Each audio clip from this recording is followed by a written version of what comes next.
Welcome to Nocturnal Knowledge. Tonight, we open the pages of A People's History of the United States by Howard Zinn, a book that dares to retell America's story, not from the voices of power, but from the voices of the people who lived beneath it.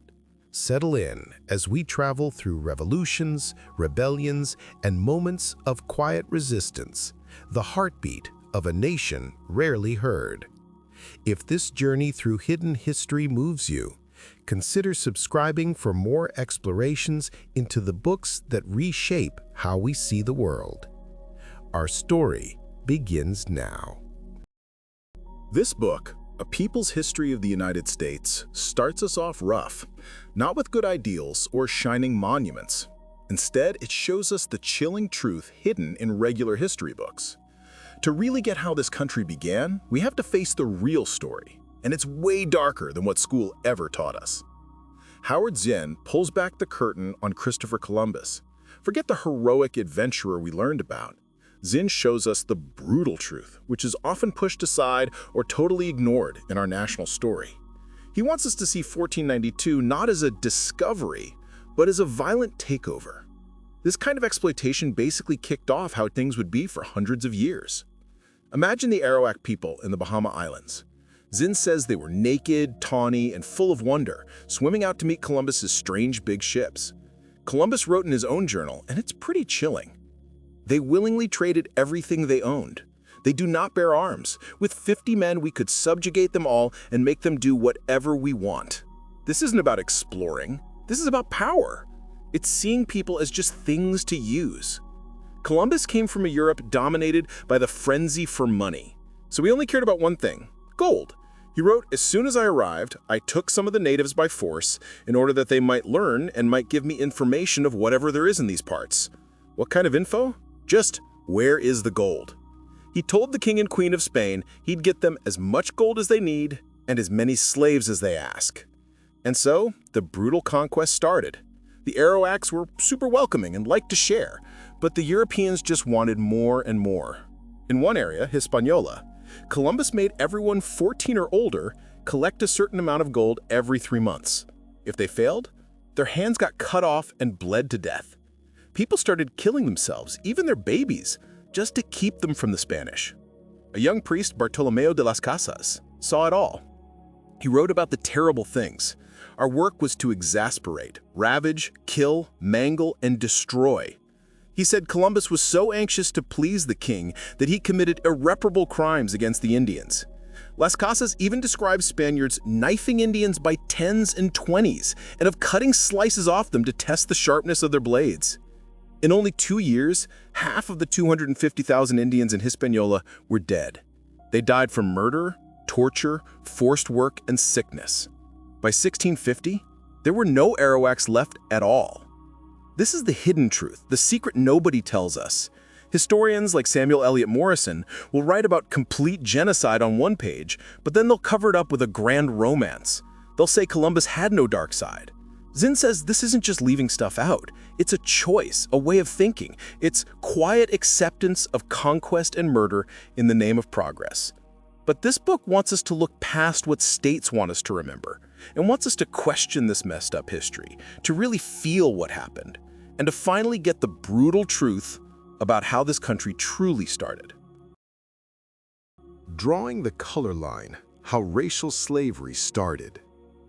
Zinn tells us the really brutal stuff that built this nation wasn't only on the shores of Hispaniola or just about the Arawak killings.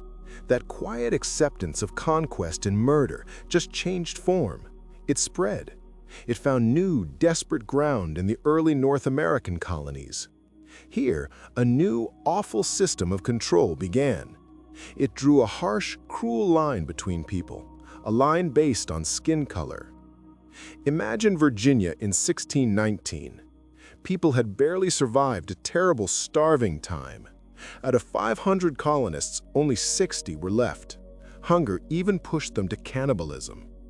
They desperately needed workers, not just to stay alive, but to grow tobacco.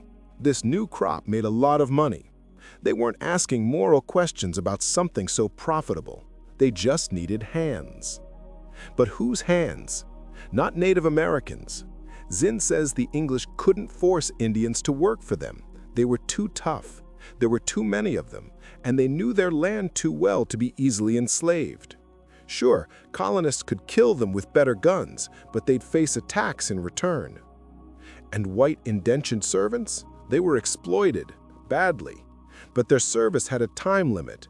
They had some legal rights, and they often teamed up with other oppressed groups. Historian Edmund Morgan noted the colonial leaders feared one thing even more than a black rebellion: the fear that discontented whites would join black slaves to overthrow the existing order. This is where the real horror started. It was a chilling answer to a tough problem. By 1619, 1 million Africans had already been forced to South America and the Caribbean by the Portuguese and Spanish. They were already stamped as slave labor for 100 years. So when a Dutch ship arrived in Jamestown carrying what J. Saunders Redding called a frightening ship, a ship of mystery, carrying a more portentous freight, its cargo of 20 slaves were immediately seen as property, like cattle. Their helplessness was used against them. They were ripped from their homes and culture. Their language and customs were taken away. The Middle Passage itself was horrifying. People were packed into spaces not much bigger than coffins. They lived in the stench of their own excrement. Many even chose to drown themselves instead of suffering more. They were forced into a system built not just for endless money, but for total, permanent control. And this drive for control, this relentless push for profit, needed a reason, an idea. Zinn shows us the secret. Racism wasn't just a natural dislike between people, it was invented. It was a realistic device for control, as historian Edmund Morgan put it. It was carefully made to reduce black people to less than human status by the use of racial hatred. You can see this truth in old colonial court records. In 1630, a white man was whipped for defiling his body in lying with a Negro. Just 10 years later, a black runaway was sentenced to natural life servitude, while white runaways got lighter terms. The very fact that laws were passed to forbid black and white servants from running away together or from intermarrying tells a shocking story. It means without this engineered hatred, they often found common cause. But here's another secret, one that was hidden for hundreds of years. They never gave up. From the start, resistance was there, sometimes quiet, sometimes open. Slave traders reported Africans were so willful and loath to leave their own country that they often leapt out of the canoes, boats, and ships into the sea and kept underwater till they were drowned. Even in 1503, governors in Hispaniola complained that escaped black slaves were teaching disobedience to the Indians. Virginia laws mention the obstinacy of many of them. Historian Gerald Mullins shows what daily life was like in the 1700s. Slaves acted as lazy and thieving. They pretended to be sick. They destroyed crops, supplies, and tools. Sometimes they even attacked or killed overseers. Groups ran away to form hidden communities in the wild, and small acts of sabotage quietly ate away at the master's profits. Even Governor Alexander Spotswood saw this dangerous desire for freedom. In 1710, he warned that freedom wears a cap which can without a tongue call together all those who long to shake off the fetters of slavery. The brutal slave laws, like Virginia's, allowed for cutting off limbs or death for runaways. These weren't because slaves were naturally obedient. They were desperate tries to crush a spirit of rebellion that just wouldn't die. This wasn't about people giving up. It was a constant, often hidden fight against an evil system. People didn't just give up. They fought constantly against a cruel system, even when you couldn't always see it. And this strong urge to fight for freedom wasn't just for enslaved people. No, it was felt by everyone in the new American colonies who was called mean and vile. That's an important truth about how America started, one that many often overlook. You see, for many years, over half the people who came to these colonies weren't free. They were indentured servants. These were white workers who were super poor in Europe. They'd sign a paper saying they'd work for 4 to 7 years just to get a trip to the New World. It wasn't forever, but their time as servants was often really brutal. Seriously, imagine how bad it was. They were tied to contracts and could be bought and sold just like enslaved people. Beatings and whippings happened all the time. One upset servant, Elizabeth Spriggs, even wrote to her father, "Many Negroes are better used, almost naked, no shoes nor stockings to wear. What rest we can get is to wrap ourselves up in a blanket and lie upon the ground." Remember, this was white people in bondage, creating a group of poor folks who felt just as desperate as enslaved people. Then, in 1676, things really blew up. Virginia was about 70 years old, and a huge rebellion hit the colony. It almost ripped their whole society apart. This was Bacon's Rebellion. It started as a fight about what to do with Native Americans on the frontier. Poor white farmers felt unsafe and taxed to death. But it quickly grew into something much scarier. Nathaniel Bacon, who was actually a rich guy himself, ended up leading a truly terrifying group. Poor whites, indentured servants, and even enslaved black people. They were all super mad at Governor William Berkeley and his rich, powerful government in Jamestown. What really scared the rulers wasn't just their main town burning down. It was seeing all these poor people join forces. This wasn't supposed to happen. This mix of desperate white folks and desperate black folks, all armed and demanding change, it showed just how easily the rich rulers could be overthrown. A government report about Bacon's rebellion, full of scorn, said Bacon tricked the common, ignorant people. 2/3 of everyone in each area were like that. It said their whole hearts and hopes were set now upon Bacon. But the real, quiet fear was their unity. After the rebellion was crushed and its leaders hanged, the rich rulers learned a super clear lesson. To stay in charge, they had to split people up and turn them against each other. This led to a quiet but big change. They made laws that clearly separated white and black people. Poor white servants, once their contracts were done, started getting benefits, things like land, corn, guns, and cash, which they never got before. They were slowly given a bit more standing, a reason to support the system. Black people, though, found their chains getting tighter. Their status became permanent, something they passed down like property. This was the sneaky start of racism becoming law, a smart but truly horrible plan to put a wall between the few rich people and the many who might rebel. This whole plan to divide people worked. It broke up a demand that was heard all over early America: leveling. You'll see this word pop up often in writings from that time.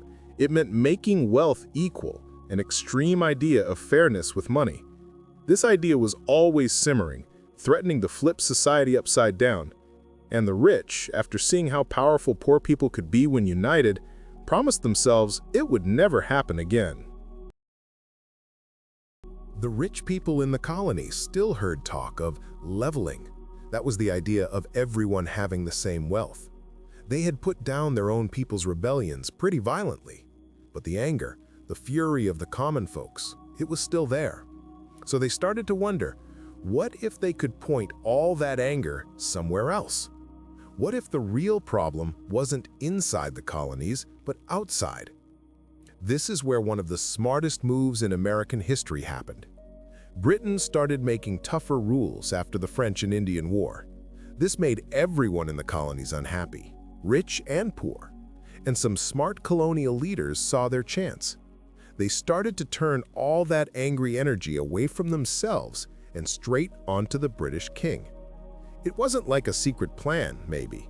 As Zinn says, it was more like a bunch of smart reactions over time. It was a brilliant idea. Get everyone to hate a foreign enemy. And maybe, just maybe, stop the poor people from being mad about their own problems. They used amazing words. They talked big about liberty, freedom, and what's good for everyone. It sounded like every white colonist was on the same page. But under all those fancy words, things were way more complex. These strong calls for action often hid the real problems. Deep class fights happening right there in the colonies. Guys like James Otis, a lawyer, got really good at getting city workers and craftspeople riled up with their speeches. But they always made sure the anger pointed a certain way. He talked about people who got grandeur and honor to grinding the faces of the poor. But he really meant England, not the rich people in the colonies. But this anger, once it got going, was super hard to control. You can really see this during the first city riots, like after the Stamp Act in 1765. Colonial officials said these weren't just protests against Britain. They said it was part of a bigger plan to plunder and make everyone equal, to get rid of the difference between rich and poor. Once the crowd got going, they went further than the rich leaders wanted. They didn't just smash British stuff. They also smashed the homes of rich Bostonians, no matter whose side those rich people were on. So the idea that everyone in the colonies was united, that kind of broke apart, even if just for a bit.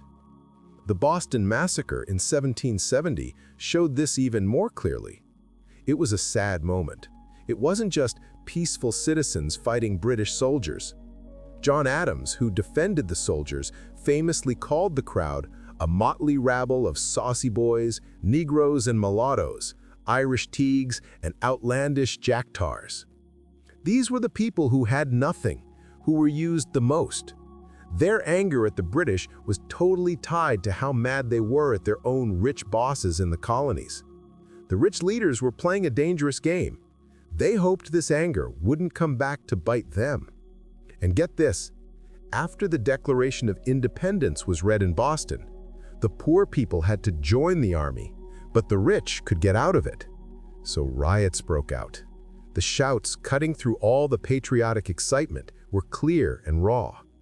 Tyranny is tyranny, let it come from whom it may. That was a truly deep idea. It showed the plain truth. People wanted justice, no matter where they were or who was in charge. People in early America were shouting about tyranny, no matter who it came from. So a big question popped up. Who would really be in charge of this new country? Justice seemed to depend on who had power. And for the rich and powerful folks, that question, who gets power and who do they use it against, became really important and scary. Think about this. Who showed up in Philadelphia in 1787 to write the U.S. Constitution? It wasn't just anyone. It was a small, exclusive group, 55 rich white guys. A historian named Charles Beard looked past the myths about the founding fathers. He showed something important. These guys weren't just thinkers with no agenda. They had their own money on the line. They were lawyers, big landowners, slaveholders, merchants, moneylenders, and people who held government bonds. They really got how a strong central government could help them get richer. Things like tariffs to help manufacturers, stable money to pay off debts, and federal protection against slave revolts or taking land from Native Americans. So the Constitution wasn't just a big idea. It was, in many ways, a smart business plan. It was made to protect their money and power. But what really pushed them to create this powerful new system? A small fear that quickly grew huge: Shays Rebellion. In 1786, farmers in western Massachusetts, many of them war veterans, were drowning in debt and taxes. Their farms were being taken away, and they were losing everything. So they fought back. They shut down courthouses to stop people from taking their property. General Henry Knox, a close aide to George Washington, saw what they wanted as dangerous. He heard them say, "Everyone helped save American property from Britain, so it should be common property for all." Can you imagine the total panic among the wealthy? This wasn't just about taxes anymore. This was a crazy idea for everyone to be equal financially. They called it leveling society. Alexander Hamilton, another founding father, openly said he was scared, saying, "People are wild and change their minds. They rarely make the right call." So the solution had to be smart. James Madison really understood how to keep society divided, with some rich and some poor. He came up with a smart idea in Federalist Paper number 10. He argued the real problem wasn't small groups, but big groups, basically the angry poor people. His smart move? A big country spread across 13 states would make it more difficult for all who feel it to discover their own strength and act in unison with each other. It was a carefully planned way to water down the power of the many. This would stop any rage for paper money, for an abolition of debts, for an equal division of property, or for any other improper or wicked project. But to get this document made by the elite, ratified by the people, it needed to sound good to them. So a big compromise happened, the Bill of Rights. These first 10 amendments seemed to promise amazing freedoms, like freedom of speech, press, and assembly, plus the right to a fair trial. But here's the real truth. Even these freedoms were quickly limited. Just 7 years later, the Sedition Act made it illegal to speak out against the government. And the Supreme Court? It wasn't a fair judge of what's right. It often read laws in ways that helped property owners more than regular people. So, in an interesting twist, the Bill of Rights became a smart PR move. It made it look like people had control and freedom. This helped them get everyone on board for a system actually built to protect the powerful. Pretty effective trick, right? Freedom for some. It was a pretty good trick, right? But tricks always hide something else. And when you look closer at the popular control and individual liberty the new US Republic promised, you find something messy, even upsetting. So, who exactly didn't get these great freedoms? Okay, let's talk about that famous line, "All men are created equal." Sounds nice, doesn't it? But here's the real story. That statement was really only for some people. As Howard Zinn said, it was limited to life, liberty, and happiness for white males. This wasn't just an accident. It was how things were set up from day one.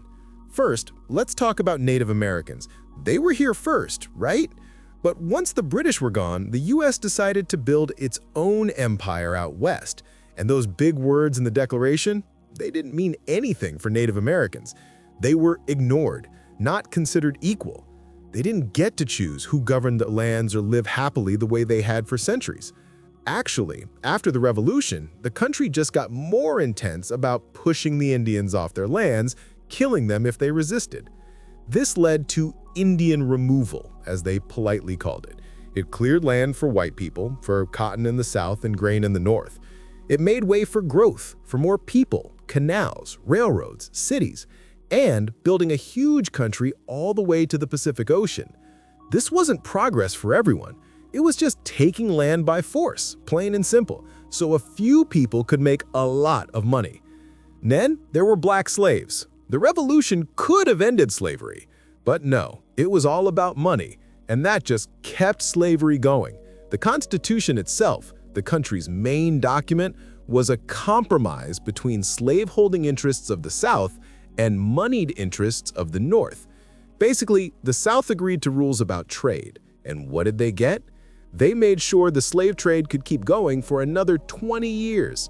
That's 2 decades of buying and selling people just to keep the country together and make more money. The numbers are wild. 1790 saw 1,000 tons of cotton a year. By 1860, it was 1 million. And with that, 500,000 slaves became 4 million.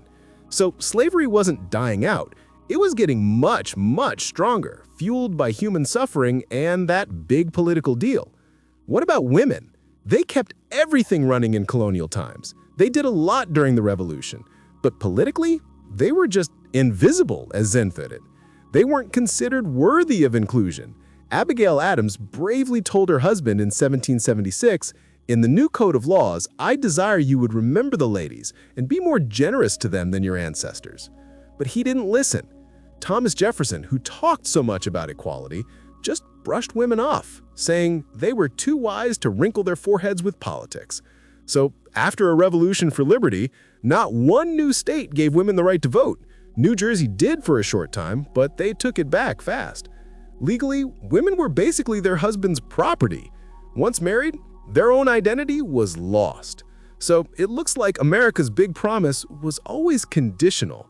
And for Native Americans, for slaves, and for women, those conditions meant they had to wait a long, painful time for their own revolution to actually start. But for Native Americans, for slaves, and for women, these conditions meant a long, painful wait. Their revolution hadn't really started yet. And for the native people already living on this continent, it wasn't to wait for revolution at all. Instead, they got pushed off the land they called home. This story shows the ugly truth behind how America first grew. It started slowly, sneakily, with people like Thomas Jefferson. He was a guy who talked a lot about equality, but he had a policy he called civilization for Native Americans. Listen closely. This wasn't about actually sharing cultures. No, Jefferson wanted the government to get native tribes to live on smaller pieces of land. He wanted them to stop hunting, and he wanted to build lots of trading posts among them. He said this would lead them to farming, manufacturing, and civilization. What this really meant, though, was getting native communities deep in debt through trade. Then, with a knowing look, he'd suggest they pay off those debts with, you guessed it, parts of their ancestral land. It was a sneaky trick.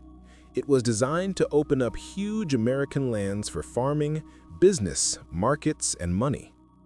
It was a neat, legal-sounding way to take what was never really for sale. But this sneaky pressure soon turned into open aggression thanks to Andrew Jackson. He was a land speculator, a merchant, and a slave trader. Jackson became the biggest enemy Native Americans had early on. Our textbooks often call him a hero of the War of 1812, but that war was really about the new nation pushing further into native land. They were desperate for cotton land.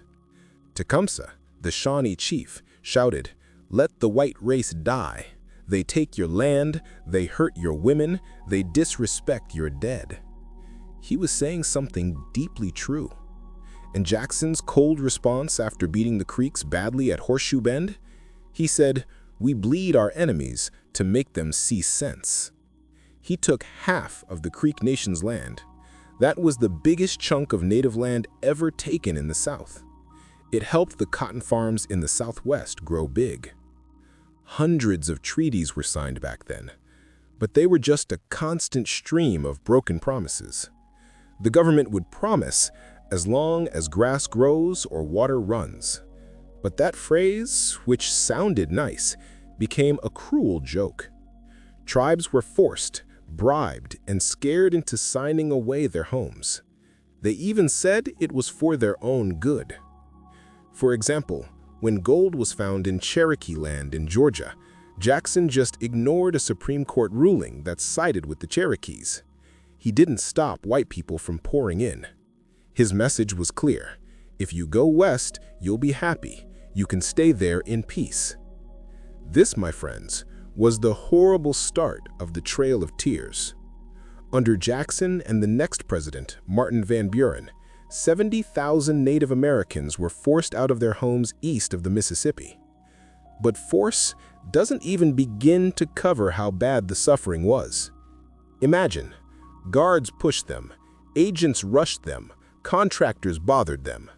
They were herded like sick sheep towards a place they didn't know and didn't want to go. Thousands died from starvation, disease, and just being out in the open.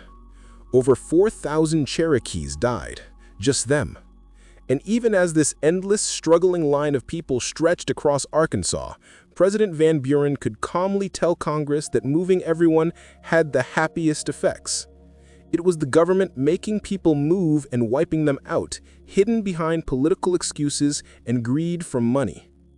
It's a secret that whispers from the very soil of this nation. It shows the ugly way America grew. The Mexican War, taking land. America wanted to expand. This idea of just taking land had already caused a lot of pain, like when people were forced to move or tribes were wiped out. But soon, this idea got much louder. It set its sights on a bigger target, Mexico's huge territories. We're talking about California and New Mexico. People saw these places as lands to get rich, but taking them would be awful. Okay, get this. James K. Polk became president in 1845. On his inauguration night, he told his Navy secretary his main goal was to get California. This wasn't just people naturally moving west, it was a clear plan to take land. Polk really wanted to fight, so he sent General Zachary Taylor to the Rio Grande. Mexico said their border was 150 miles north at the Nueces River, so Taylor's army was on land Mexico thought was theirs. Even one of Taylor's own officers, Colonel Ethan Allen Hitchcock, wrote in his diary, "The U.S. is wrong here. We have no right to be here at all. It looks like the government sent us to start a war on purpose just so they could take California and more of this country." Sure enough, a small fight happened. American soldiers died. Polk immediately said this was American soil and declared war. He had his excuse. This was all about manifest destiny, the idea that Americans were meant to take over the whole continent, that God wanted them to. It wasn't just land, it was a racist idea, saying white Americans were better. The Illinois State Register newspaper, looking at California, basically said, "Why should this beautiful place just sit there? White American businesses should be here."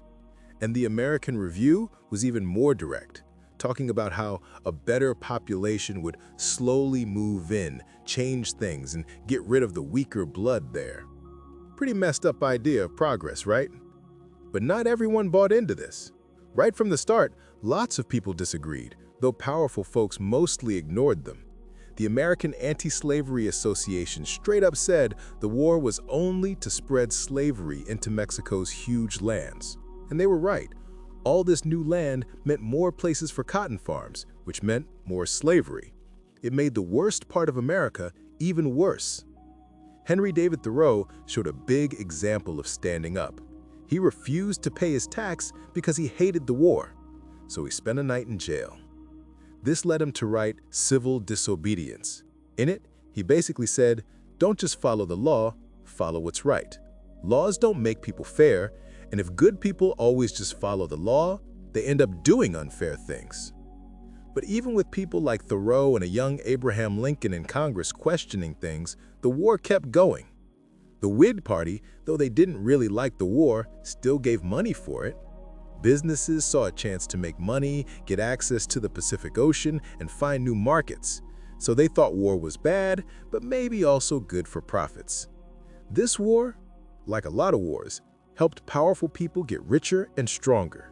It made the country bigger, but also made slavery last longer and hurt more people.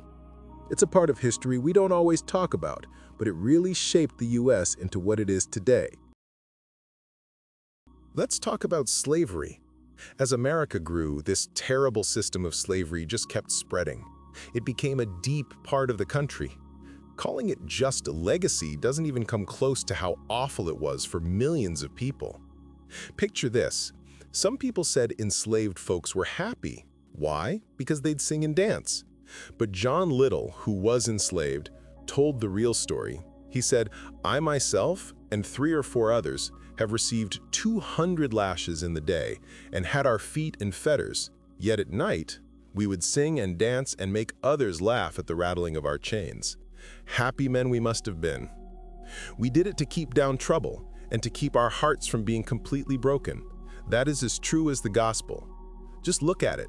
Must not we have been very happy? Yet I have done it myself. I have cut capers and chains."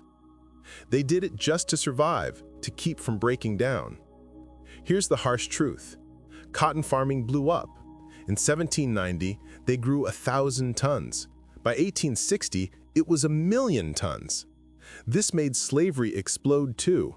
The number of enslaved people went from 500,000 to 4 million. It was a system built on fear, kept going on purpose. Old records show it, like a plantation journal from the 1850s. Out of 32 deaths in 5 years, 9 were kids under 5. Families were ripped apart just for money. Think about Abrim Scriven. He was sold in 1858 and wrote to his wife, "Give my love to my father and mother, and tell them goodbye from me. And if we shall not meet in this world, I hope to meet in heaven." But even with all that awful treatment, people fought back all the time. This is a big part of the story often left out. It wasn't always big, planned revolts, like Denmark Vesey's plan to burn Charleston in 1822, or Nat Turner's scary uprising in 1831. Those shook the South and made them tighten their rules even more.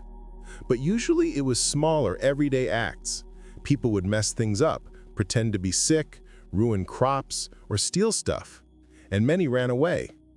Harriet Tubman is famous for this. She carried a pistol and led 300 people to freedom, saying, "You'll be free or die." Slave owners were always scared of how stubborn many enslaved people were.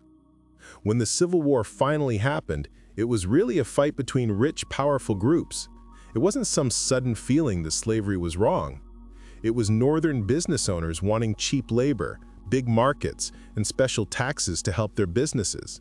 And they were up against Southern plantation owners, whose fancy, money-making lives totally depended on enslaved people.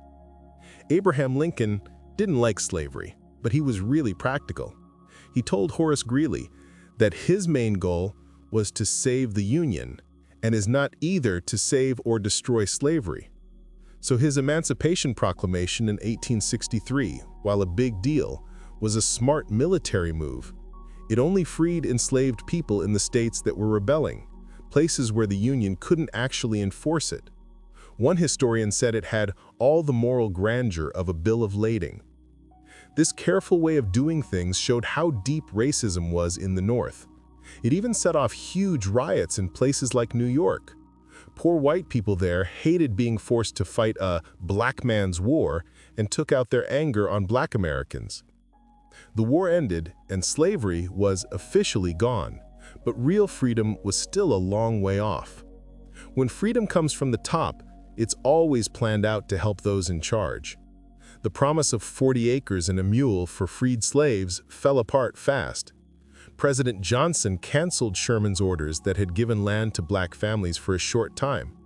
Instead, new ways to control them popped up. They became dependent on others for work and money. Black codes basically turned freed people into servants again, and white supremacy kept pushing through, backed by violence, the KKK, and courts that slowly took apart everything black Americans had gained after the war.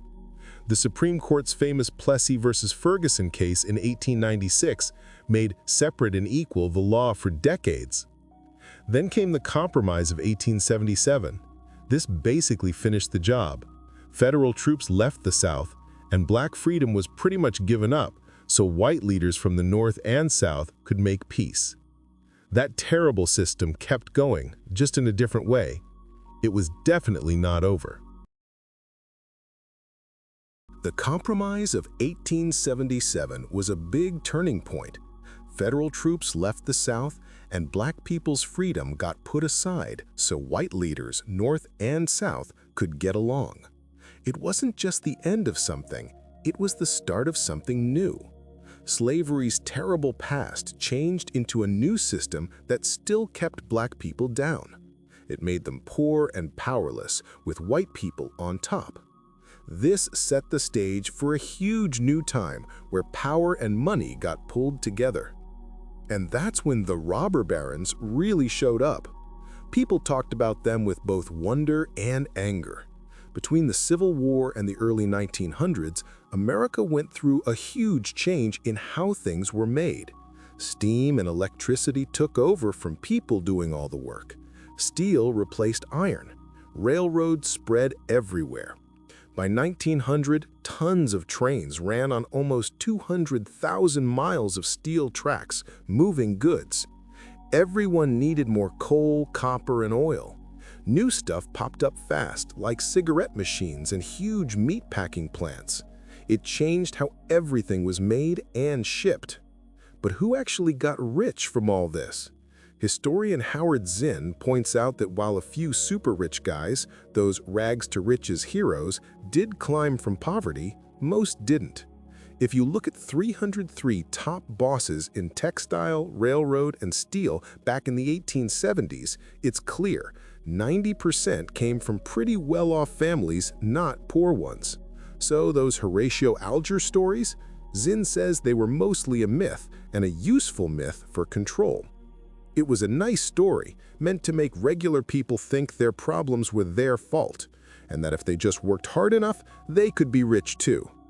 But behind all the talk of individual success, there was a tougher, more complicated system going on. A few guys like Rockefeller, Carnegie, and Morgan got super rich. But it wasn't just because they were smart or worked hard. Zinn says it was all done legally, but with help from the government and courts. Think about J.P. Morgan. During the Civil War, he bought cheap, broken rifles from the government and sold them back to the army for a huge profit. Then he paid just $300 for someone else to fight in his place. And he wasn't the only one. Rockefeller, Carnegie, Armour, Gould, they all dodged the draft. They let other people, seen as less valuable, do the fighting. The amount of help these guys got was wild. Daniel Drew and Jay Gould, for example, openly spent $1 million bribing New York lawmakers. They wanted to make their watered stock scheme on the Erie Railroad legal. And the first railroad across the country? Zinn calls it built with blood, sweat, politics, and thievery. The people building it paid millions in bribes and overpaid companies they secretly owned. Meanwhile, Irish and Chinese workers died by the hundreds building it. What about the legal system? It often seemed to just help these big companies grow. Even the Supreme Court, that important court, ended up being guardian of the dollar, defender of private property, as one banker said in 1895. The court decided that corporations were persons under the 14th Amendment. That amendment was supposed to protect black people's rights, but instead it ended up protecting company money. Senator John Sherman, who wrote the Antitrust Act, even said its real point was to calm down people angry about monopolies. He wanted to stop the socialist, the communist, the nihilist. So the law wasn't really there to break up these huge companies. It was there to control public complaints. So this was a time when power got lumped together right in front of everyone, but it was hidden behind ideas of progress and that anyone could make it big. It's a scary, big secret. Once you know it, it shows you a lot about how power is really set up in America. But this whole system, no matter how carefully put together, relied on real people. And those people were hurting badly. This suffering was like a slow-burning fuse, ready to blow up into a different kind of fight. See, a few people were getting all the power, but then a strong wave of resistance started sweeping the country. They called it the Other Civil War. This wasn't states fighting each other. Instead, it was classes clashing. It was the huge new industrial companies against the regular men, women, and kids who actually built their businesses. Think about all the labor unrest back then. Strikes and protests were everywhere because working conditions were awful during the Gilded Age. For example, in 1886, a bomb went off in Chicago's Haymarket Square. This happened because workers wanted an 8-hour day. The police quickly went after anarchist leaders like Albert Parsons and August Spies. They found them guilty and killed them. Not because there was real proof they did it, but because of their radical ideas. The Chicago Mail had even said, "Make an example of them if trouble occurs." So the message was clear. They'd crush any kind of radical thinking. But people just kept fighting back. 6 years later, at Andrew Carnegie's steel plant in Homestead, Pennsylvania, Carnegie's tough manager, Henry Clay Frick, built a 12-foot fence with barbed wire around the place. He hired Pinkerton agents, basically private soldiers, to break a strike. Workers were mad about pay cuts and wanted their union recognized. A bloody fight broke out, like a private war on the Monongahela River, and people died on both sides. Then in 1894, the Pullman strike completely stopped trains all across the country. President Cleveland sent federal troops to break it, and they also jailed the strike leader, Eugene Debs. This changed him completely. While in jail, Debs, who wasn't even a big union guy at first, said he was baptized in socialism in the roar of conflict. These big fights, were just the most obvious parts of a much deeper unhappiness. People started forming groups based on their class, not just as one-off protests, but because they saw they were all in the same boat. The Knights of Labor, which was a huge national group, later led to more radical groups. For instance, the industrial workers of the world, called the Wobblies, brought all kinds of workers together. It didn't matter if they were men or women, what race they were, or what their skills were. Their motto was one big union. They flat out said in their rules, the working class and the employing class have nothing in common. They pushed for direct action. Joseph Eder, one of their organizers, famously said that the workers are more powerful with their hands in their pockets than all the property of the capitalists. Socialist ideas started spreading, and they really scared the rich and powerful. A novel called Looking Backward by Edward Bellamy, which was about a socialist society where everyone worked together, sold millions of copies. And Henry George's book, Progress and Poverty, showed how the gap between the rich and poor was getting bigger. Lots of people realized something big. For many, the American dream was actually a nightmare.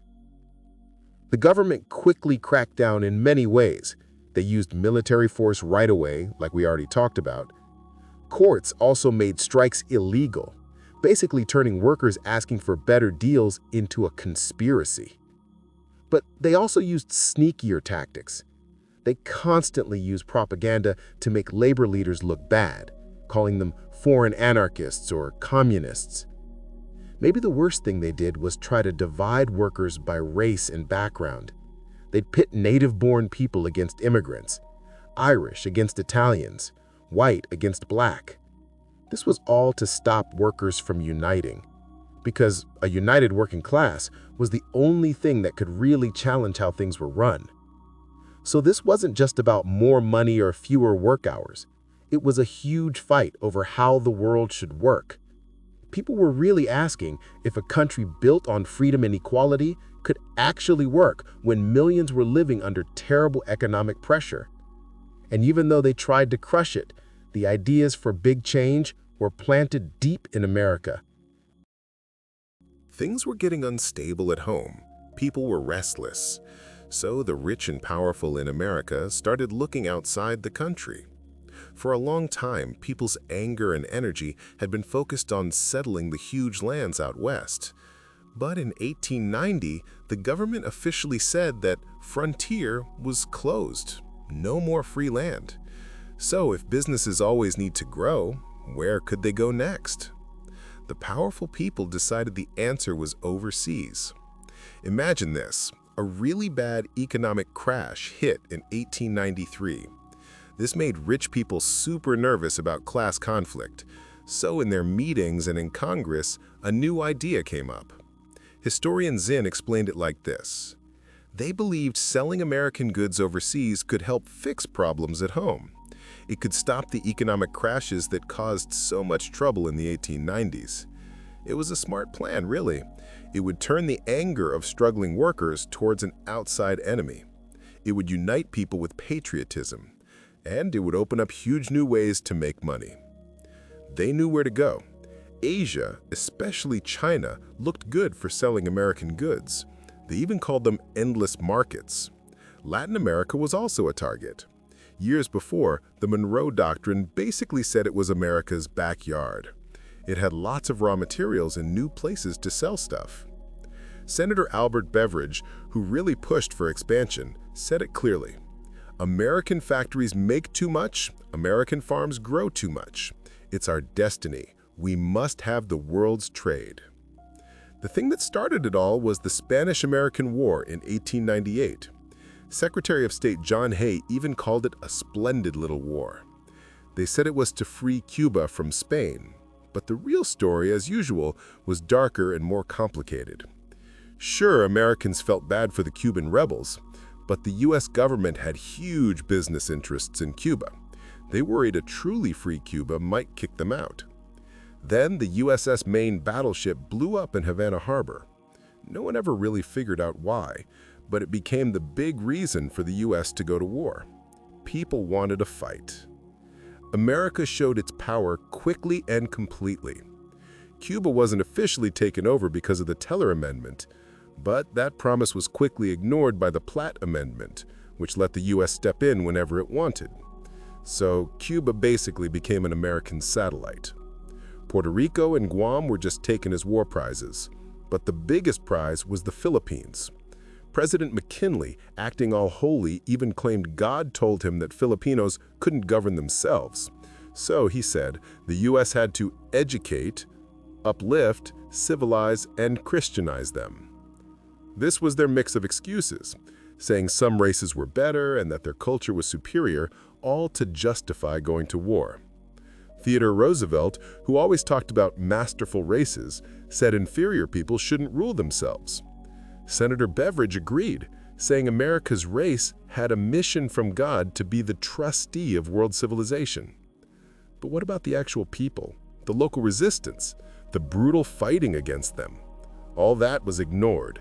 It was all about progress, destiny, and the endless need for businesses to grow overseas. So, what happens when countries really want to make money overseas, but people at home are fighting and the country feels really split? The powerful have an old trick. As Randolph Bourne, a writer who spoke his mind, once said, "War is the health of the state." This wasn't just a smart saying, it was a plan. Before 1914, America was a mess. Socialism was getting popular. Groups like the Industrial Workers of the World, the Wobblies, were everywhere. People were really fighting over class issues, almost to the point of a riot. Some even said we needed forced military training to stop people from splitting into classes. But then a huge war started in Europe. It was like an escape. Suddenly, everyone looked at the war. The fights at home just stopped. But it wasn't just about changing how people felt. There was a big money reason, too. In 1914, America was in a bad recession. Big money guys like J.P. Morgan started lending billions to the Allied countries. So if the Allies won, America got rich. President Wilson, who once said he was too proud to fight, also talked privately about rightfully taking over foreign markets. He said our factories were making more than Americans can use. This wasn't about saving democracy elsewhere, right? Nope. It was about making huge profits and finding new places to sell stuff. It turned a weak economy into a booming war economy. W.E.B. Du Bois pointed out that the white working man has been asked to share the spoil of exploiting chinks and niggers. He meant that new money really came from taking advantage of other people. But even with promises of wealth and a new enemy to fight, regular Americans didn't really want war. They needed 1 million men, but only 73,000 signed up in the first 6 weeks, so the government got busy. They started George Creel's Committee on Public Information. 75,000 speakers gave 750,000 4-minute speeches all over the country. This was a huge push to get people excited about a war they didn't want. But people still fought back. Socialists said declaring war was a crime against the people of the United States. Thousands, even tens of thousands of farmers and workers showed up at anti-war meetings. They won a lot of elections in 1917. This showed people didn't want the war. How did the government react?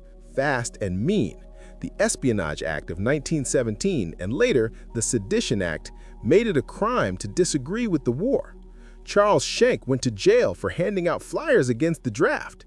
Eugene Debs, a great socialist speaker, got 10 years in prison. His crime?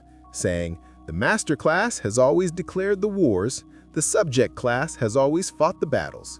Even Justice Oliver Wendell Holmes, someone people saw as a liberal hero, said these free speech attacks were okay. He twisted the idea of clear and present danger to shut down anyone questioning the government story. It was scary. It meant patriotism was more important than anything. So who actually paid for all this? In Europe, where all quiet on the Western Front often meant young men were blown apart for small pieces of ground, 10 million died. Another 20 million died from hunger and sickness because of the war. Back home, the rich economic royalists did great. U.S. Steel made an insane $348 million profit in 1916 alone. Poor guys got drafted or forced to fight, but rich people like J.P. Morgan and John D. Rockefeller just paid $300 for someone else to go instead. Their less valuable lives stayed safe. The many sacrificed everything. The few made crazy profits and got more power than ever. And it showed, if you were willing to see it, the messed up truth about war, money, and government. The Great Depression, what really happened, and what the New Deal did. The big war was barely over, but America's economy was already showing cracks. It was like a whisper at first, then a loud rumble. Some people saw it. The huge profits and power for a few after the war were really just built on shaky ground. And that shaky ground, as the 1920s ended and the Great Depression began, was about to crumble fast. It showed how unstable things were when a system cared only about making money. So the flashy Jazz Age look just broke apart. We often hear the stock market crash in 1929 caused it, but smart people like John Kenneth Galbraith said the economy was already messed up deep down. Howard Zinn even said it was like a secret. The whole system cared only about company profits, so it was always shaky, unpredictable, and just didn't see what people needed. Think about it, 15 million people lost their jobs. That's a quarter, maybe even a third of all workers. And get this, food was piling up in warehouses, but people were starving. Houses sat empty, but families got kicked out onto the street. Even old President Calvin Coolidge said something really dumb. When more and more people are thrown out of work, unemployment results. Duh. It seemed the system was just set up to fail the regular folks who needed help the most. But even with all that terrible suffering, something else started happening. People didn't just give up. They didn't wait for someone important to save them. Instead, regular folks all over the country just started helping themselves in amazing, strong ways. They got really creative because they were so desperate. Like Aunt Molly Jackson, a midwife in Appalachia. She walked into a store and asked for flour, then sugar. The owner said no, so she pulled out her pistol. Not to rob him, but to feed her kids who were starving. She told him, "Martin, if you try to take this grub away from me, God knows that if they electrocute me for it tomorrow, I'll shoot you 6 times in a minute." In places like New York and Chicago, if people heard about an eviction, whole neighborhoods would show up. They'd face down the police. They'd move the furniture out of the house, then right back in. Mrs. Willie Jeffries, a black woman, remembered how you could call Brother Hilton. He'd bring about 50 people with him, put the furniture back just like you had it, so it don't look like you've been out the door. And in Pennsylvania's coal fields, thousands of jobless miners secretly dug their own bootleg coal on company property. They'd truck it to cities and sell it cheap. A writer named Paul Maddox said they were just doing what they needed, ignoring rules about private land to survive. This was scary for the folks in charge. The country was full of anger. It wasn't just one person feeling down, it was groups of people acting together. This threatened how money and power worked. The establishment, the people in control, knew they couldn't just ignore it. So, Franklin D. Roosevelt and his New Deal stepped into this messy situation. Was it a big change? Or was it, like Zinn said, just a few fixes to make capitalism stable and stop a real revolution? It was a smart move. They gave out just enough help to stop the worst suffering, and super important, it cooled down that growing revolutionary feeling. Things like the National Recovery Act and the Agricultural Adjustment Administration were shown as answers. But a historian named Bernard Bellish pointed out they basically let big business groups run things. So private companies were still in charge, just dressed up as government policy. The Wagner Act made unions legal, which looked like a win for workers, but looking back, it did 2 things. It took all that raw, angry energy from workers and put it into predictable systems, contracts, talks, union meetings. This made things less wild, stopping sudden strikes or workers taking over factories. Social Security, minimum wage, art projects, these were real good things, no doubt. But Zinn shows they were enough help to enough people to make things feel like they were getting better. It helped people trust the system again. But here's the big secret, Zinn points out. The main power didn't really change. The super rich might have been quiet for a bit, but they still controlled the country's money, laws, courts, and news. For black people, for example, the New Deal felt good in some ways, but most blacks were ignored by the New Deal programs. They were still the last ones to get jobs, the first ones to lose them. They kept dealing with unfair treatment built into the system. The poet Langston Hughes saw all this happening. He wrote about it perfectly in Let America Be America Again. It was a quiet way to say no to the idea that everyone was doing great. He said, "I am the poor white, fooled and pushed apart. I am the Negro, bearing slavery's scars. I am the red man, driven from the land. I am the immigrant, clutching the hope I seek and finding only the same old stupid plan. Of dog-eat-dog, of mighty crush the weak." The New Deal was super good at holding things back. It took the hit from the system failing. It gave people an outlet for their anger. And it cleverly hid the deep unfairness that still hurt regular people behind a front of national unity. It was like a temporary bandage on a huge cut. It saved the system, making sure the game of power and money could keep going. It just got a little reshuffled for the next bunch of years. Remember how the New Deal was just a quick fix? It didn't really solve the huge unfairness in the country. It just kept the rich and powerful in charge for another generation. But what happens when things get too big to ignore? For America, that answer came with World War II. People said it was a fight for democracy, but deep down, it was really about money, global power, and some risky political moves. Think about all the patriotism, people shouting about saving helpless countries from pure evil. But if you look closer, the real reason was different. Before Pearl Harbor, the US government actually helped Hitler sometimes. They sent oil to Mussolini when he invaded Ethiopia, and they even stopped aid to Spain's democratic government fighting against Franco's fascists. The US only really got involved when Japan threatened its key markets and important materials in Southeast Asia. That's when they finally had enough. As historian Richard Hofstadter said, America's war and its money-making became tightly linked, and the Secretary of State, Hull, was honest about it. America taking charge globally was mostly for its own good. But while the country got ready to fight fascism overseas, the fight for basic human rights here at home was shut down hard.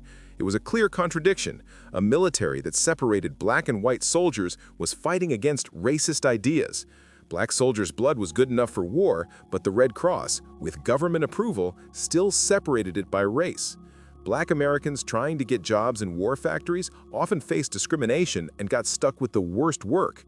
And in a really awful move, like what the enemy did, the US government ordered 110,000 Japanese Americans into prison camps. Most of them were citizens. They said it was for national security. Even women, who were super important for making things for the war, found their help was only seen as a temporary thing.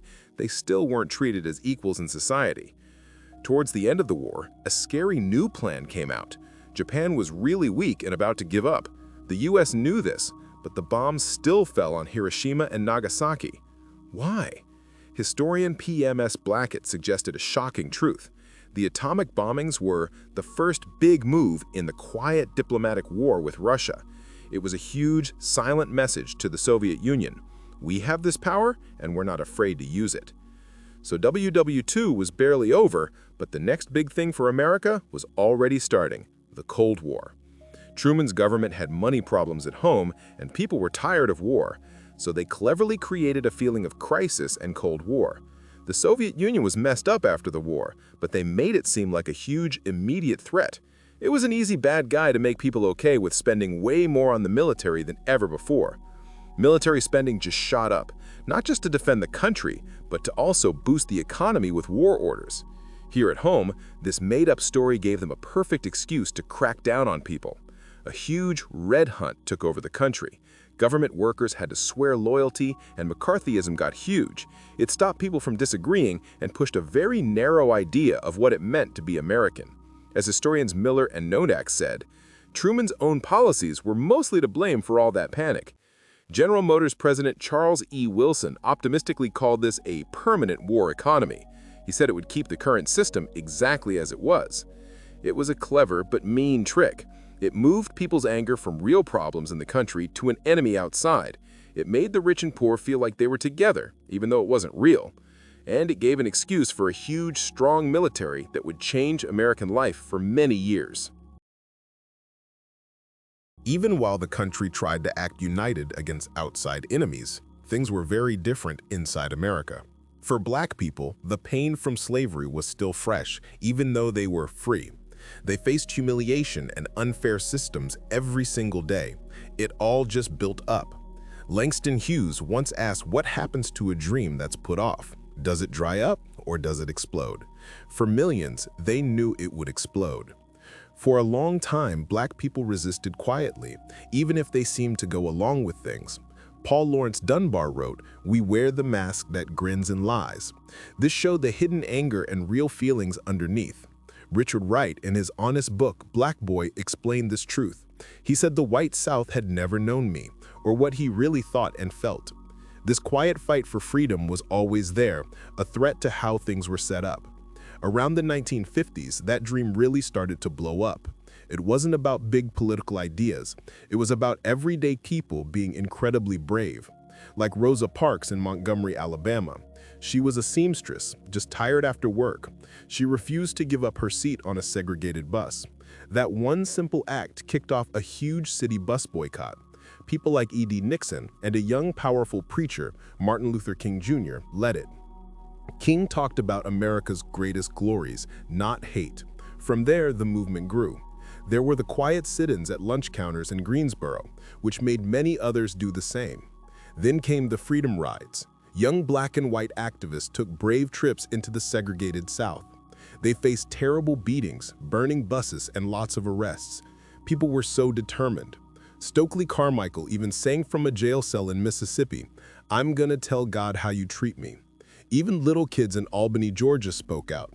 A 9-year-old boy looked a police chief in the eye and said his name was Freedom. Freedom.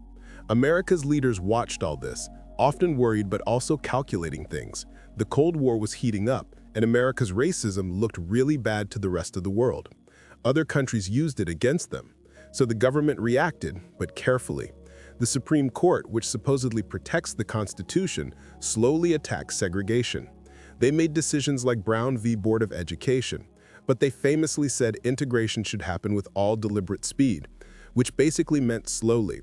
Laws like the Civil Rights Act passed, promising fair voting and jobs, but they weren't always put into action. Even the famous March on Washington in 1963, which started as a strong protest from regular people, got changed by President Kennedy. He made it more like a friendly gathering, and they even toned down strong speeches like John Lewis's. It was a way to calm things, giving people just enough so they'd vote, instead of pushing for real, deep change. But this careful approach didn't fix the deeper, painful problems. Riots exploded in Watts, Chicago, and Detroit in the mid-1960s. This clearly showed that nonviolence alone wasn't enough against the poverty and unfairness built into the system in Black neighborhoods. From all this trouble came the strong call for Black power. This meant saying no to white people trying to control them. It meant Black people wanting to control their own lives. And it questioned the money system that hurt both Black and poor white people. Malcolm X, even after he died, became the strong voice of this new time. He told Black students, "You'll get freedom by letting your enemy know that you'll do anything to get your freedom." The Black Panthers, who refused to back down and openly carried weapons, showed a change. People moved from asking nicely to defending themselves, even fighting back.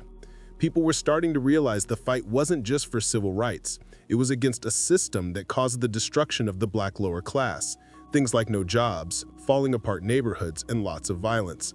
This threatened to finally show America's biggest, most uncomfortable problems between the rich and the poor. Things were getting unstable at home. People were restless. So the rich and powerful in America started looking outside the country. For a long time, people's anger and energy had been focused on settling the huge lands out west. But in 1890, the government officially said that frontier was closed. No more free land. So if businesses always need to grow, where could they go next? The powerful people decided the answer was overseas. Imagine this. A really bad economic crash hit in 1893. This made rich people super nervous about class conflict. So in their meetings and in Congress, a new idea came up. Historian Zinn explained it like this. They believed selling American goods overseas could help fix problems at home. It could stop the economic crashes that caused so much trouble in the 1890s. It was a smart plan, really. It would turn the anger of struggling workers towards an outside enemy.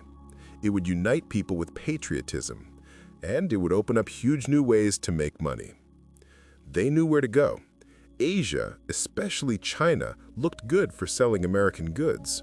They even called them endless markets. Latin America was also a target. Years before, the Monroe Doctrine basically said it was America's backyard. It had lots of raw materials and new places to sell stuff.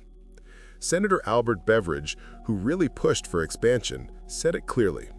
American factories make too much, American farms grow too much. It's our destiny. We must have the world's trade. The thing that started it all was the Spanish-American War in 1898. Secretary of State John Hay even called it a splendid little war.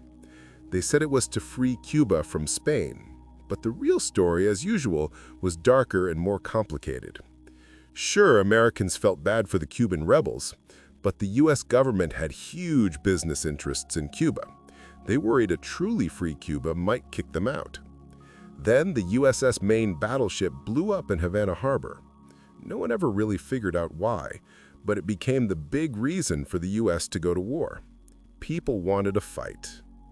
America showed its power quickly and completely. Cuba wasn't officially taken over because of the Teller Amendment, but that promise was quickly ignored by the Platt Amendment, which let the U.S. step in whenever it wanted. So Cuba basically became an American satellite. Puerto Rico and Guam were just taken as war prizes, but the biggest prize was the Philippines. President McKinley, acting all holy, even claimed God told him that Filipinos couldn't govern themselves. So, he said, the U.S. had to educate, uplift, civilize, and Christianize them. This was their mix of excuses, saying some races were better and that their culture was superior, all to justify going to war. Theodore Roosevelt, who always talked about masterful races, said inferior people shouldn't rule themselves. Senator Beveridge agreed, saying America's race had a mission from God to be the trustee of world civilization. But what about the actual people, the local resistance, the brutal fighting against them? All that was ignored. It was all about progress, destiny, and the endless need for businesses to grow overseas. A society in revolt, women, prisoners, and Native Americans. After the tough win in Vietnam, which happened because people worked together, something important became clear. When people start to push back, it's really hard to stop them. That feeling didn't just stop after the war ended. Instead, it spread. It shined a light on other hidden problems. People who had been ignored for a long time finally got noticed. See, under what looked like a country focused on wars far away, a lot of people were actually unhappy. And that unhappiness was about to burst out in surprising ways. Then women, who often dealt with quiet personal problems, started to question their whole lives. Betty Friedan, in her important book, talked about the problem that has no name. She wrote that each suburban wife struggled with it alone. As she made the beds, shopped for groceries, she was afraid to ask even of herself the silent question, is this all? This wasn't just about being happy, it was also about not being paid fairly. Even though women were 40% of workers by 1969, they made way less money than men. Their jobs didn't use their smarts or let them make choices. They didn't want to just be satellites of men. They wanted to control their own bodies, their jobs, and their futures. People thought home was a safe place, but it turned out to be a big part of the fight for freedom. And from the darkest places in society, behind bars where people were supposed to be forgotten, another voice spoke up. The prison system, which was supposed to just keep undesirables locked up, started to see a big change. Prisoners began to wake up politically. These were mostly poor people and people of color. They started to see their own pain as part of a bigger, unfair system. The Attica Uprising in 1971 showed this clearly. Inmates there, mostly black, got organized and demanded to be treated like humans. Journalist Tom Wicker even said, The racial harmony that prevailed among the prisoners, it was absolutely astonishing. This showed how they united because they were all treated badly.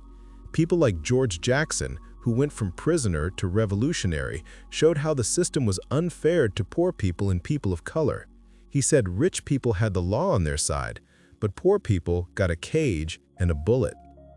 But maybe the biggest surprise came from Native Americans, who people thought had lost for good. After hundreds of years of attacks, their cultures ignored, their lands stolen, Native American people started to fight back strongly. When they occupied Alcatraz Island in 1969, it became a powerful symbol. They even offered to buy it back in glass beads and red cloth, just like Manhattan Island was bought from Indians over 300 years before. They questioned the whole story of how America started. They reminded everyone that America's history was full of broken promises and killing off native groups. From the fish-ins in Washington state to the dramatic return to Wounded Knee, they took back control. They took back their history. They fought for the right to live how they wanted to. All these movements made one thing super clear. The big stories about America being all about progress and unity were just wrong. People's will to act, which first showed up against wars abroad, now looked inward. It challenged power everywhere that power was found, at home, in prisons, on stolen land. These were not just separate fights. They were all connected, part of a bigger truth. They challenged what America really stood for, and they showed what a different, fairer future could look like.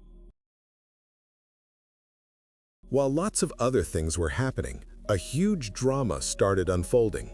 It wasn't on the streets or battlefields. It was right in Washington, D.C., and it pulled back the curtain on how power really worked behind the scenes. We thought we understood everything, but then came Watergate. So one quiet night in June 1972, some people broke into the Democratic Party office in D.C. At first, it seemed like just a simple break-in, maybe some spying. Most people thought it was just President Nixon messing up his own reputation. But it was actually a peek into much bigger, deeper issues baked into how American power worked. The story that came out was wild, almost impossible to believe. Guys who used to be high up in the CIA got caught with wiretapping tools. Their contact books even linked them straight to the White House. It wasn't just small players like James McCord or E. Howard Hunt. John Mitchell, the top lawyer for the country, was running a secret fund to mess with political opponents. And it wasn't just opponents. Daniel Ellsberg, who showed everyone the Pentagon Papers, had his psychiatrist's office broken into by these same people.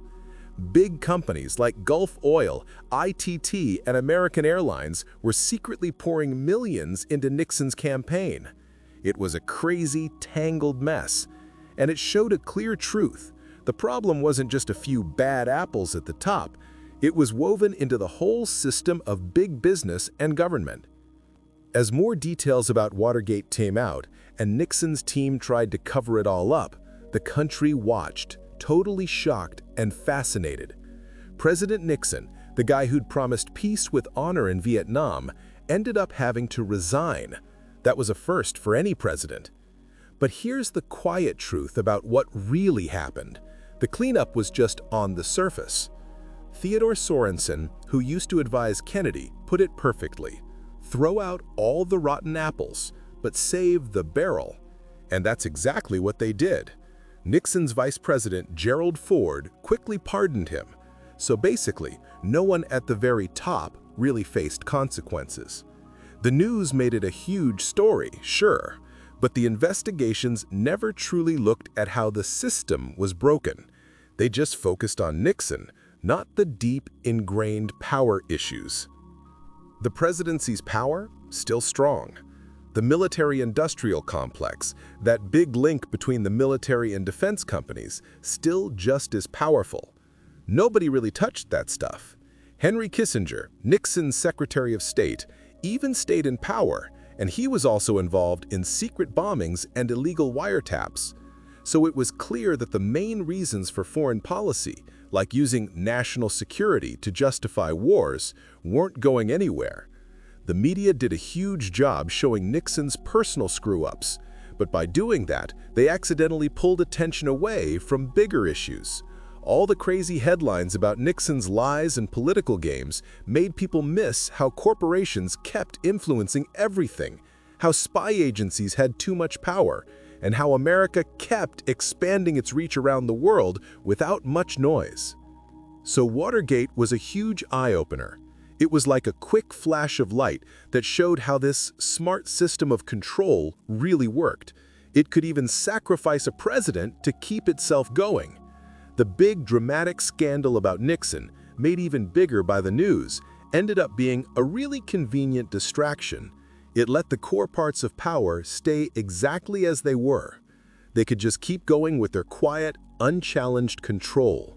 It was a big lesson if you looked closely and listened to what was going on beneath all the loud headlines. Let's talk about the Reagan-Bush years. Remember how some people hinted at a clever system of control that kept itself going even if a president had to go? Well, that idea got really loud by the 1980s. After Watergate, the power structures got new leaders in the Reagan and Bush administrations. These guys wanted to make sure they stayed in charge. They didn't do it with obvious force, but by using money policies and pushing hard in other countries. If you look closely at this time, you can see what the country really cared about. First, the gap between rich and poor got much wider. They called it supply-side economics. Basically, big tax cuts happened, but not for regular folks or people struggling. These cuts went to the richest people. Then they cut important social programs, like for housing, healthcare, and schools. They blamed it on the national debt, which was growing. Howard Zinn, a historian, said that it was the truly wealthy, more than anyone else, who flourished under Reagan. The 1980s were the triumph of Upper America, the political ascendancy of the rich, and a glorification of capitalism, free markets, and finance. The rich got a lot richer, but the poorest 40% of people didn't get ahead at all. They actually lost a little. So it wasn't just things being out of balance, it was a conscious effort to make the rich-poor gap bigger. They quietly took apart programs that helped vulnerable people. It made sure money stayed at the very top. At the same time, they started building up the military big time. They said it was to fight the Soviets. But here's the crazy part. All this money was spent even though the Soviet Union was already falling apart from the inside. We spent trillions on defense. Think of the Star Wars missile program. It was this crazy idea that cost billions. Zinn says most scientists agreed these space missiles wouldn't even work, and early tests kept failing. Get this, the government even let them fake results to make it look like they worked. This wasn't really about protecting us, it was more about making defense companies rich and showing off how powerful America was. It just wasted a ton of money. This aggressive American power wasn't just talk or big plans. It showed up in really nasty ways in Central America. In Nicaragua, the U.S. started a secret war against the Sandinista government. They organized and funded a group called the Contras. A former Contra leader even told the World Court his group was told to kill, kidnap, rob, and torture. In tiny Grenada, they invaded, but the reasons they gave weren't true. One report said it was just to show everyone that America was in charge of the Caribbean and would use force to get its way. And in El Salvador, the U.S. gave millions to a government that had infamous death squads. They even ignored calls from people like Archbishop Oscar Romero. He was killed the same month President Carter asked Congress for more military money for that government. Finally, all this led to the Gulf War. They said we had to fight to free Kuwait. But if you look past all the patriotic talk, there were other reasons. Zinn says it was a clear try to get rid of the Vietnam syndrome. That was the public's widespread dislike of going to war in other countries, and it was super important for America to get back its power over oil worldwide. A New York Times business writer basically said it. After the war, he wrote, "By virtue of its military victory, the United States is likely to have more influence in the organization of petroleum exporting countries than any industrial nation has ever exercised." People were told stories about smart bombs and not many civilians getting hurt, so most supported the war. But the real reasons were much more about money and power than about justice. So what you find in these years is a planned, often secret way of using money and military strength. The national interest became a handy excuse. It protected the rich, it silenced anyone who disagreed, and it pushed the idea of a truly fair democratic society further and further away. Clinton and the War on Terror: How Control Got Stronger. The national interest, basically what rich and powerful people used to protect themselves, still ran things in America. A real democracy, where everyone was treated fairly, felt far away. Then a new politician came along, promising something different. Bill Clinton, smart guy from Yale Law School, became president in 1992. People hoped he'd bring change. But his 8 years didn't really change much. Instead, big companies and the military just got even more control, and regular people's needs got ignored more than ever. Clinton was a Democrat and even talked about Martin Luther King Jr.'s legacy, but he pretty much stayed in the middle. He quickly showed he really believed in free markets and private businesses. So he didn't follow King's idea of sharing wealth and power. Instead, he sided with the same groups King wanted to change. His laws, especially about crime and welfare, often seemed to make Republicans and big businesses happier. They didn't really help Democrats who wanted big changes like Franklin Roosevelt did. Also, the military budget didn't get smaller after the Cold War. It stayed huge, like before. This meant less money for things the country really needed, like healthcare or housing for people.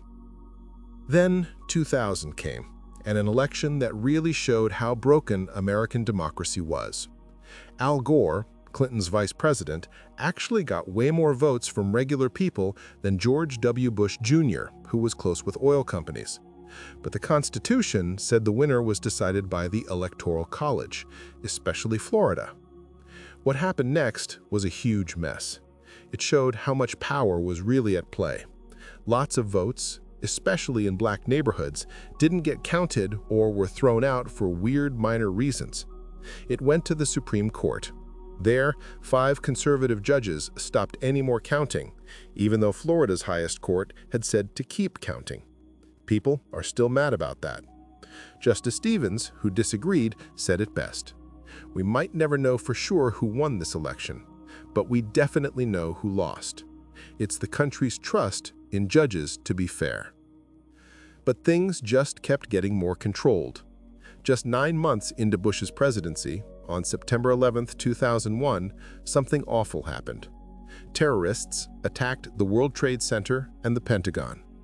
This attack, done by 19 people from the Middle East, started a whole new way of doing things, politically. Bush quickly said it was a war on terrorism. He put it simply: we won't tell the difference between terrorists and countries that hide them. Congress, feeling super patriotic, gave him huge power to use the military. They basically skipped the normal rules for declaring war. So they started bombing Afghanistan. They said it was to catch Osama bin Laden and break up Al-Qaeda. But history keeps showing us that you can't beat terrorism just by force. It was clear. Look at the British fighting the IRA or Israel in Palestine. Violence just leads to more violence. America, trying to get back at those who killed innocent Americans, started killing other innocent people in Afghanistan. The American public didn't really see how bad things were getting. The patriotic news just made sure everyone thought it was a fair war. Congress quickly passed the USA Patriot Act. This gave the Justice Department scary new powers. They could hold non-citizens just because they suspected something without the normal legal protections everyone is supposed to get. Through all this, the old pattern didn't change. Military spending and company profits still came before people's needs. Clinton had already let the military budget keep increasing. Bush's response after 9/11 just made it worse. He poured tons of money into a new, permanent war economy. Meanwhile, millions of Americans didn't have good health care, housing, or jobs, and they just kept getting ignored. So, it's pretty messed up. They said it was all for security, but the country got stuck in endless wars overseas. At the same time, they ignored big problems like inequality and hopelessness right at home. The real thing that got hurt What faded away was the dream of a fair, democratic society that Zinn cared so much about. But even though the dream of a truly fair society seemed to be fading, something else was quietly, stubbornly happening in America. Zinn pointed this out. He said there was and still is a deep current of people pushing back. It's a feeling that just wouldn't be silenced. One worried journalist even called it a permanent adversarial culture. This wasn't just talk. Millions of Americans were actively or passively resisting. It was an unreported resistance because the media and politicians mostly ignored it, even though it directly challenged them. From regular people, many different groups kept pushing. Think about the anti-nuclear groups, or people fighting companies that pollute, or workers demanding fair pay and safe jobs, and Native American groups trying to get their land and history back. All of them showed this never-give-up attitude. They kept going even when big media didn't talk about them, and even when people tried to shut them down or ignore what they wanted. Their fights were often small and in different places, but they showed that people still cared about justice, hidden just below the main stories. So why did people keep pushing back? More and more people felt let down, no matter their class or background. Surveys started to show something surprising. Trust in government and corporations was dropping fast. This wasn't just among poor people. Even professionals, skilled workers, and homeowners, what Zinn called the guards of the system, felt disillusioned with the system. People began to see that capitalism just wasn't working for most people. It couldn't fix basic problems. Even with huge amounts of money piling up at the top, millions still struggled to get good health care, housing, and jobs. This system, all about making money, kept causing problems, creating unfairness, and making people feel really down. No amount of patriotism or small changes could really fix that.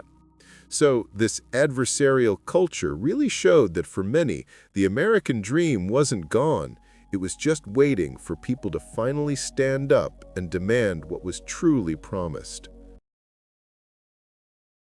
Rethinking power, how everything could change. That feeling of things going wrong, that deep unhappiness, started showing up everywhere, not just with people on the fringes, but even with the guards of the system. For Howard Zinn, this meant a huge change was coming. He saw a surprising truth. America's dream wasn't lost. It was just waiting for the right people to step up. This uneasy feeling wasn't just people being unhappy. Zinn thought it was the start of something extraordinary, the coming revolt of the guards. So imagine this. The huge system of power, which looks so strong, actually rests on something shaky. It's built on the everyday obedience and loyalty of millions of people. We're not talking about the super rich at the very top. We're talking about all the countless people who keep things running. Teachers, administrators, skilled workers, professionals, even police and soldiers. Zinn pointed out they're like buffers between the upper and lower classes, given just enough so they stay loyal. But what if they start to see their own weakness? What if they realize that, to keep control, the elite might decide they are expendable too? Zinn got excited thinking about this. He said this realization could make the powerful really fragile, because, as he put it, if the guards stop obeying, the system falls. This isn't just about small changes or little fixes. Zinn wanted a fundamental change, a whole new way our economy works. He said we should take power away from huge companies and the military industry. Instead, he wanted an economy built on justice and cooperation. Imagine a world where resources, which are now wasted or hoarded, are used to give everyone what they actually need. Things like food, housing, healthcare, education, transportation would be plentiful for everyone, and money wouldn't control any of it. This new world wouldn't have big central governments or harsh incentives. Instead, power would be spread out. Decisions would come from small, connected groups in workplaces and neighborhoods. He called this neighborly socialism. It would avoid the pecking order of capitalism and the dictatorships that just pretended to be socialist in the past. In this new culture, built on people working together, not just a few elites in charge, our differences, like race, gender, age, would be celebrated. They wouldn't be used to control people anymore. This huge shift, this unexpected win for the many, is just waiting beneath the surface. It's a real possibility.